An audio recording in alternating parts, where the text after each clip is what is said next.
জঙ্গি নাটক সাজিয়ে ঢাকার কল্যাণপুরের জাহাজবাড়িতে ৯ তরুণ হত্যা মামলায় সাবেক আইজিপি AKM শহীদুল হক সহ ৩ জনকে আন্তর্জাতিক অপরাধ ট্রাইব্যুনালে হাজির করা হয়েছে। বাকি ২ আসামি হলেন ডিএমপির সাবেক কমিশনার আসাদুজ্জামান মিয়া এবং ডিএমপির মিরপুর বিভাগের সাবেক ডিসি জসিমউদ্দিন মোল্লা। সকাল ১০টার দিকে তাদের ট্রাইব্যুনালে আনা হয়।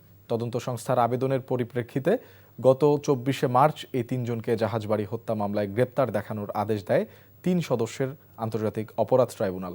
একই সঙ্গে এই মামলার তদন্ত প্রতিবেদন দাখিলের জন্য ৭ই মে দিন ধার্য করা হয়। ২০১৬ সালের ২৬শে জুলাই কল্যাণপুরের ৫ নম্বর সড়কের জাহাজবাড়ি হিসেবে পরিচিত তাজ মঞ্জিলের ৫ম তলায় অভিযান চালায় পুলিশ। এ অভিযানে ৯ জন নিহত হয়েছিল বলে তখন পুলিশের পক্ষ থেকে জানানো হয়। গত ৬ মার্চ জঙ্গি নাটক সাজিয়ে ৯ তরুণ হত্যা মামলার অভিযোগে আন্তর্জাতিক অপরাধ ট্রাইব্যুনালে মামলা হয়। বান্ডেল থাকলে প্রতি সেনমানিতে টাকা বাঁচবে। বিকাশ সেনমানি বান্ডেল কিনে জিতুন প্রতি লেনদেনে।